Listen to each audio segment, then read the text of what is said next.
Comme je vous disais, vous écoutez Fadjet, nous sommes le lundi 17 avril 2023, bienvenue sur l'antenne de Fadjet, il est 17h.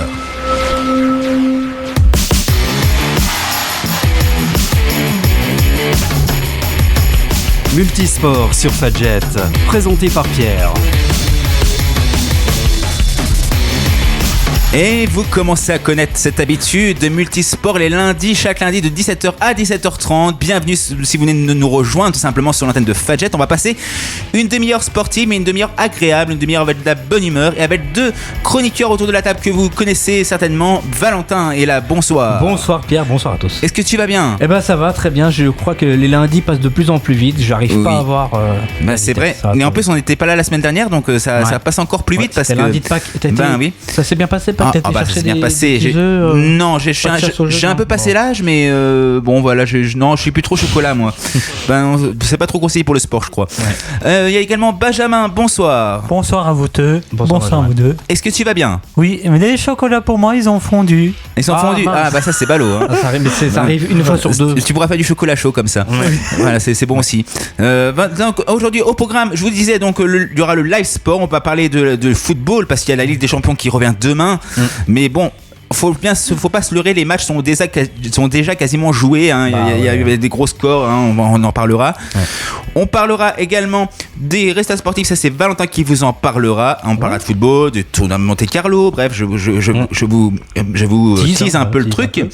On parlera des Jeux paralympiques parce qu'on a 500 jours exactement de la cérémonie d'ouverture. Je vous en parlerai et on parlera également. Vous avez compris l'actualité danse. Hervé Renard très satisfait de ses débuts chez les Bleus et on parlera également de l'Euro. C'est Benjamin qui vous en parlera des prochains matchs de l'équipe de France contre la Grèce. Ça s'annonce compliqué. Hein. La Grèce championne d'Europe en 2004, on s'en rappelle.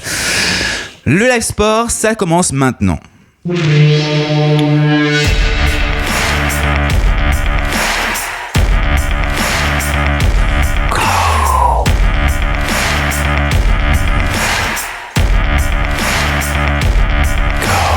J'aime bien parce que je peux laisser le bête pendant 3 heures et je sais que Benjamin va réagir comme ça. Je commence à connaître bien mes chroniqueurs autour de la table et j'espère que vous également. Alors on commence par ce live sport, par du football. Ça se passe chez nous en national. Malheureusement on n'est pas en Ligue 1, on est en national. Ah oui, c'est oui. Donc ce soir à 19h30 dans 2h30 Nancy reçoit au stade Marcel Picot le Red Star. Ah c'est ici, c'est local. Oui, Nancy doit absolument s'imposer pour sortir de la zone rouge. Le problème est de taille puisque le Red Star est à l'aise à domicile, enfin à l'extérieur plutôt. Ils sont 5e et ambitionnent de monter en Ligue 2 la saison prochaine. Donc ça risque d'un match assez compliqué. Et je suis un peu sceptique par rapport aux chances de victoire. Mais bon, on ne sait jamais, le football c'est imprévisible. Hein. On ne sait jamais ce qui va se passer. Nancy sont combien? Ils sont 14e 15e. 15e Oui. Donc ils sont relégables. Pas de bêtises, ouais. Voilà. Alors, on enchaîne avec la Ligue des Champions qui revient dès demain. Là, on a un échelon largement au supérieur. Ah, ça revient, ouais. Pour les quarts de finale, retour. Alors, on commence mardi demain, donc à 21h. Chelsea reçoit le Real Madrid. Le Real possède un avantage de 2 buts puisqu'ils ont gagné 2-0 à la maison. Avec Benzema, qui a bien. Grâce à un but de Benzema et un autre de Asensio. Benzema a passé les 90 buts en Ligue des Champions dans sa carrière. Peut-être 91e ce mardi, on ne sait pas. Oh, je pense. Je pense qu'il est capable largement de pouvoir s'imposer. Chelsea me fait plus rêver comme avant. Non, ils ont gagné il y a 2 ans avec Tourelle, mais depuis que Tourelle est parti, c'est moins quand même. Ça brille moins quoi. Ça reste quand même une équipe assez offensive quand même. Hein, mais... on sait jamais, mais il va devoir faire un vrai exploit. L'autre quart de finale, Naples reçoit le Milan AC. Il a eu 1-0 à l'aller. Léger avantage donc pour le Milan AC. Ismaël Benasser était le seul buteur à San Siro, donc du côté du Milan AC. Mercredi à 21h, il y aura 2 matchs que je peux vous proposer. L'Inter du Milan reçoit le Benfica Lisbonne. L'Inter avait gagné 2-0. Ouais, je pense que c'est plutôt à leur avantage. Hein, je pense qu'il n'y aura pas tellement de surprises. Et enfin, un match qui semble plié d'avance. Le Bayern de Munich reçoit Manchester City. À l'aller, Manchester City avait gagné 3-0 grâce à un but notamment de Haaland, grâce à même un doublé de Haaland. Un exploit devra être réalisé par le Bayern pour espérer voir les demi-finales. Ça laisse quand même des regrets aux Parisiens. Sané, est-ce qu'on a des nouvelles de l'épisode Sané? Parce que voilà, on précise aux auditeurs qu'à cause de son geste, mais en même temps, voilà. On se demandait justement en antenne ces derniers jours si le Bayern ne poussait pas un peu vers la porte.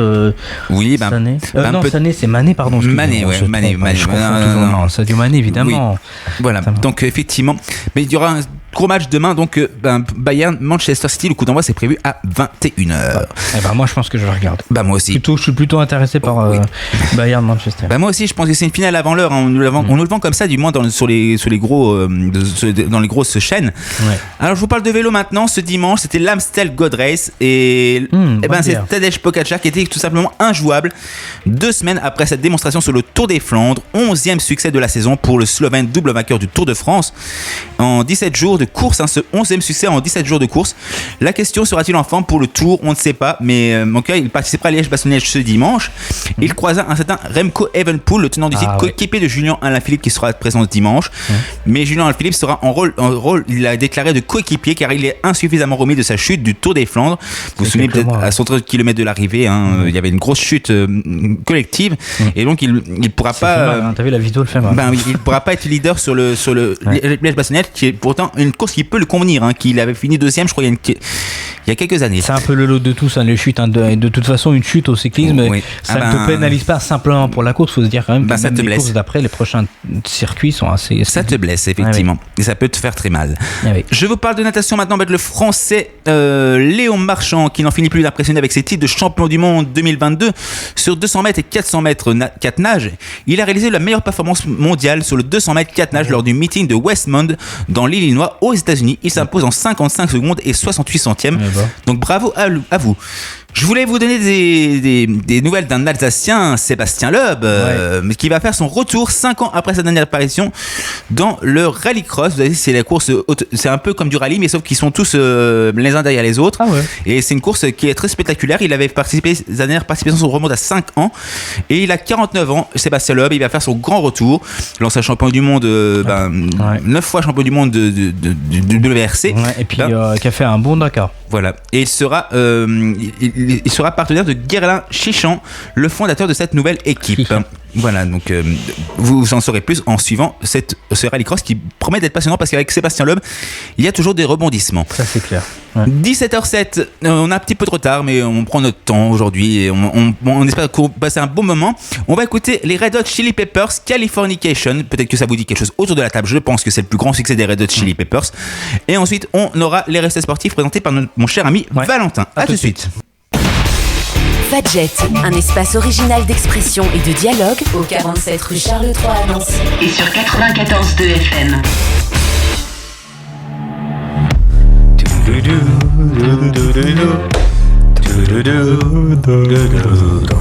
La traditionnelle chorale du lundi 17 avril, depuis le début de cette émission, ils font la chorale et ça me fait extrêmement plaisir parce que ça montre que l'émission a son intérêt et on vous le propose chaque lundi sur Fadjet. Alors pas pendant les 2 prochaines semaines puisqu'on sera pas là parce que ce sera férié.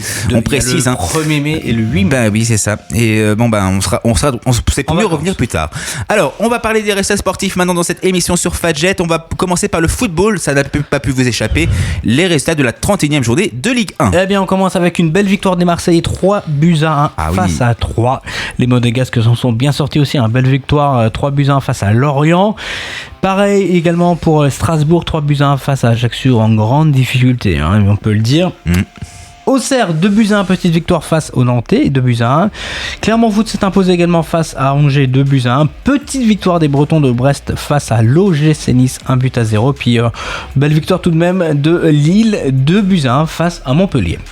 Et oui, ça s'annonce serré parce que la Ligue 1 est passionnante parce que c'est serré en haut et c'est serré en bas. Effectivement. Mis à part le PSG qui semble être inatteignable maintenant, mais comme d'habitude. Voilà, mais c'est le minimum syndical pour un club comme le classement. Oui, le classement. Merci Pierre de m'avoir lancé. On commence avec le Paris Saint-Germain, toujours comme tu l'as dit, avec 72 points premier. Et bizarrement, je sais pas si vous avez si vous avez bien regardé le classement, mais les Marseillais sont repassés deuxième avec 64 points et justement Lens c'est vraiment très proche avec 63 points, donc à peine un point d'écart, c'est pas beaucoup dans un classement Ligue 1. On retrouve Monaco également avec 61 points, quatrième, et enfin dans le top 5 Lille avec au total 55 points. Et ben voilà pour cette Ligue 1 qui reviendra la semaine prochaine et on sera ravis de vous la représenter on sera pas là mais on vous donnera des petites informations quand même.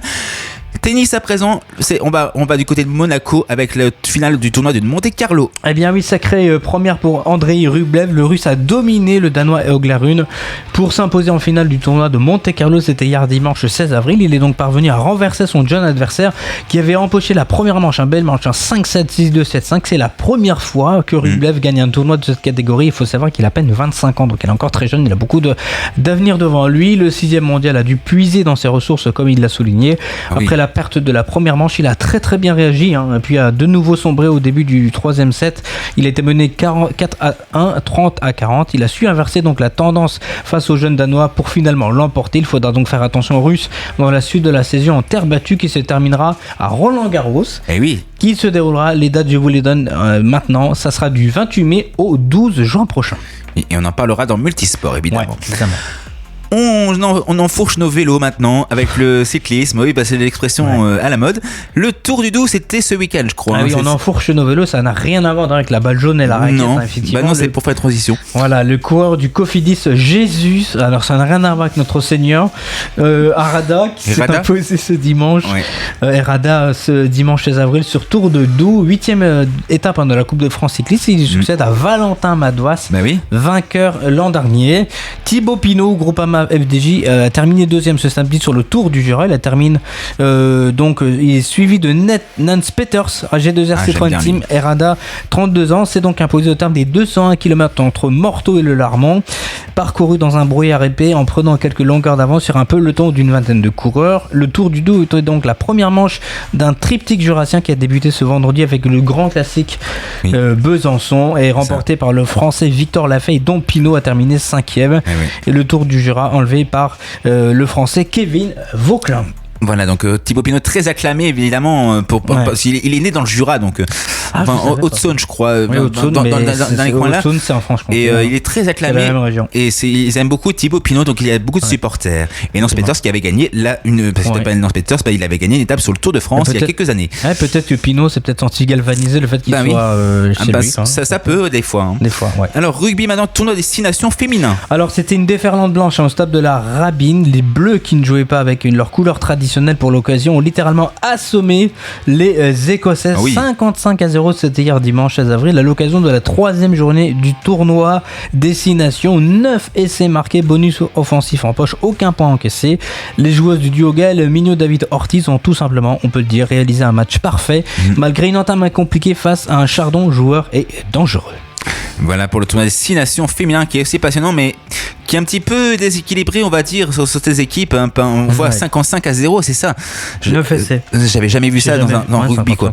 0, c'est extrêmement rare. Et, voilà. Surtout que c'est l'Écosse, parce que globalement, je pense que les Écossais au niveau masculin sont encore corrects. Là, je prendrais ça au masculin, je pense qu'il s'arrêterait de jouer. Je pense que ça serait pas bien. Alors, mais en tout cas, nous, on va parler maintenant de l'Euro, des qualifications pour l'Euro, puisqu'il y a des matchs qui vont arriver. Et puis, Benjamin va nous en parler maintenant. Effectivement, je vais bien vous en parler. Oui. D'accord.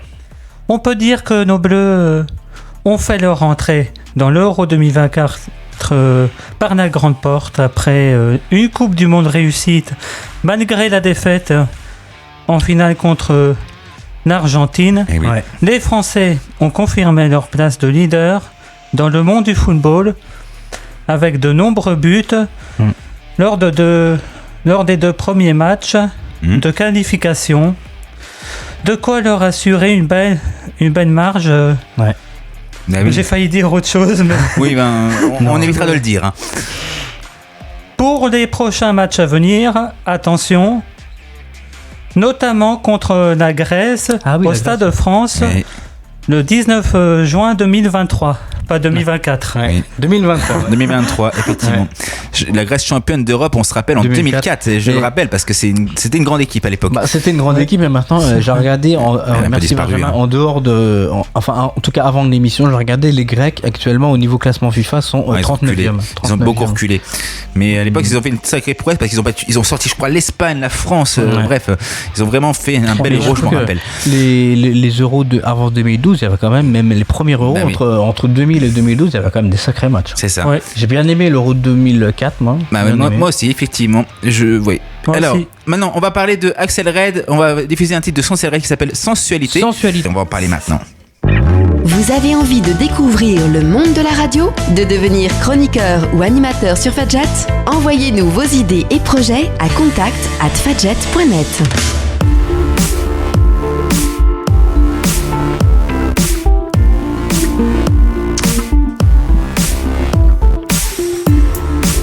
On va parler des Jeux de Paralympiques de Paris 2024. Vous savez qu'on est à 500 jours de la cérémonie d'ouverture qui se déroulera dans la capitale.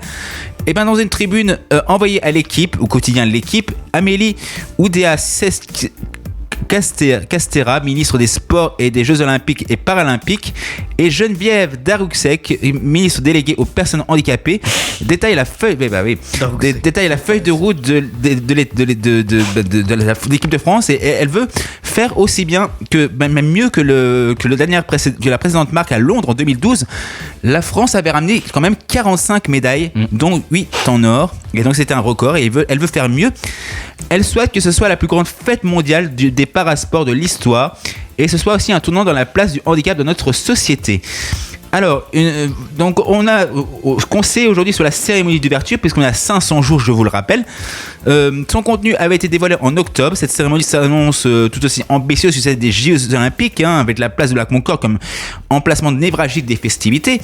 La cérémonie d'ouverture est pour nous un grand moment, un moment à part qui doit nourrir beaucoup d'ambition pour les Jeux de Paris 2024 en général, mais aussi des ambitions sur les Paralympiques tout en particulier, avait expliqué Michael Aloisio, directeur du cabinet de Tony Estanguet, le président du comité olympique de Paris 2024. Voilà, donc 11 jours de compétition se tiendront lors de ces Jeux Paralympiques de 2024. La place de Concorde, je vous l'ai dit, sera à l'honneur. Donc ce sera là où ça se déroulera. C'est là où il faudra peut-être être, et c'est là où vous serez peut-être si vous suivez cette cérémonie. Ce qui est bien, c'est qu'il n'y a pas de décalage horaire. Ben non. Donc on pourra regarder en direct sans problème de regarder une course. Même les JO d'hiver à 4h du matin, quoi. C'est ça. Bah oui, des fois, mais bon, après, c'est magique, ça sera magique de regarder à 4h. Et je pense que ça va être une grande cérémonie parce que Paris n'a jamais accueilli un tel événement, et je pense que ça va être un grand événement. Alors, je vous rappelle la date des Jeux Olympiques, ce sera du 26 juillet au 11 août 2024, donc c'est pour les Jeux Olympiques, et les Paralympiques se dérouleront quelques jours après, donc le 28 août au 8 septembre 2024. Tu as dit à partir de quand, le juillet ? Alors, le 26 juillet. Ah oui, donc c'est juste après l'Euro, quoi. Oui, et après le Tour de France surtout. Et on se rappelle que le Tour de France va arriver pour la première fois à Nice et pas non à Paris. Ah oui, parce que c'est un petit peu on va dire en concurrence avec les Jeux Olympiques, et donc il ne pouvait pas arriver sur les Champs-Élysées comme ce sera traditionnellement le cas depuis quelques années maintenant. Alors, 17h21, et maintenant on va parler de Hervé Renard. On change de sport, même si le football fait partie des Jeux Olympiques, on se rappelle. Mbappé y sera certainement, mais on va parler de l'équipe de France féminine, puisque Hervé Renard se dit très satisfait de ses premiers pas chez les Bleus. C'est maintenant.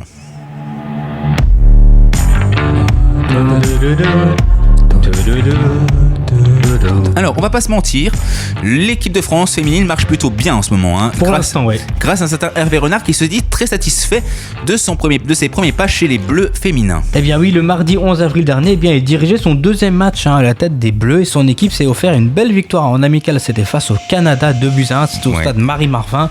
Et après la rencontre, le sélectionneur tricolore, on peut le dire, s'est montré heureux. Le sélectionneur s'était déjà ravi de la large victoire, souvenez-vous, de son équipe contre la Colombie après une remontada spectaculaire. On rappelle que les deux premiers buts ont été marqués par la Colombie. Et suite au match suite au match face au Canada, il est revenu sur ses premiers jours en tant que sélectionneur des Bleus, et dans des propos qui ont été rapportés dans plusieurs médias, il a largement encensé ses joueuses et assuré qu'il avait vécu un très beau moment, début d'aventure plutôt positif depuis sa nomination. Et donc par le passé, la sélection féminine a souvent été une voie de garage pour des entraîneurs en désuétude dans le monde du football professionnel, surtout masculin. Hervé Renard tranche tranche, pardon. Et vous voyez, alors ça, tu vois, ça c'est en direct, parce qu'on peut déjà d'ores et déjà dire aux auditeurs que ça fera partie du bêtisier à la fin de l'année. Tout à fait. Voilà, tranche avec, et non tronche avec ce schéma. Et le moins que l'on puisse dire, c'est que les 2 victoires du Prestige face à des nations qui seront présentes à la prochaine Coupe du Monde ont confirmé donc ces promesses. Les spectateurs aussi ne boudent pas leur plaisir. Devinez combien il y a eu, je vais demander surtout à Benjamin, à ton avis, combien il y a eu-il de téléspectateurs qui ont regardé le match France-Canada, c'était le 11 avril, une estimation à peu près. Combien tu dirais? Oui. 500 000, 1 million, 2 millions? Je dirais presque... Vas-y. 1,5 million. Très bien. C'est exactement ça, c'est 1,5 million, je sais pas comment t'as fait, je sais pas si t'as regardé la feuille, je sais pas, parce que la feuille est à côté, donc je sais pas, en tout cas c'est bien joué. Mais dans le 1000, comme on dit. J'aurais pas fait mieux, moi. Dans le 1000, Benjamin, 1,5 million de personnes m'ont regardé le match un mardi 11 avril pour regarder ce choc face au Canada. Et donc les joueuses françaises ont donc clairement donné satisfaction à Hervé Renard, surtout lors de leurs 2 premiers matchs. Le technicien à 54 ans a également avoué qu'il allait désormais devoir suivre avec attention la fin du championnat afin de choisir, évidemment, on le sait, les joueuses qui vont disputer le mondial en Australie, en Nouvelle-Zélande, ça sera cet été, car selon ses propres mots, la concurrence va être rude, très rude. Oh oui, j'imagine bien que ça va être très compliqué de sélectionner les joueurs. Ça sera pas la tranche, ça sera la tronche. Voilà. Oui, il va lui falloir de la tronche et de la tranche aussi. Bref, je maîtrise pas cette expression que j'ai tiré de mon chapeau, que j'ai pas de chapeau d'ailleurs. Mais voilà, Hervé Renard en tout cas va être sélectionneur des Bleus, à la fois donc pour cette Coupe du Monde qui va arriver et aussi pour les Jeux Olympiques, on l'oublie pas. Voilà, il est pour quelques années. Il est pour quelques années. Pour longtemps. Là. Donc voilà, c'était ce que je voulais vous souligner également. Merci Valentin pour cette rubrique très intéressante sur Hervé Renard que j'aime particulièrement. J'aime bien. Aussi, ouais. Je sais pas ce qu'il pourra faire, mais en tout cas, j'espère qu'il va aller loin avec cette équipe de France. 17h27, c'est la fin de l'émission dans quelques instants. Fadjet sur internet, www.fadjet.net. www.fadjet.net.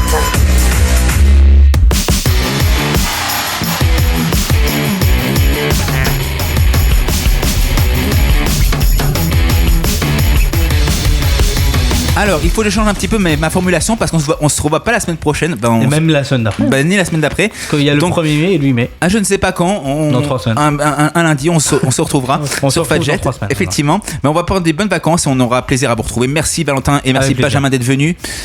Merci à vous deux. Rendez-vous dans ma place. À l'année prochaine. Voilà. À bientôt sur Fadjet. Et d'ici là, place à tous vos programmes sur Fadjet. Ciao, bye bye. Bonne soirée.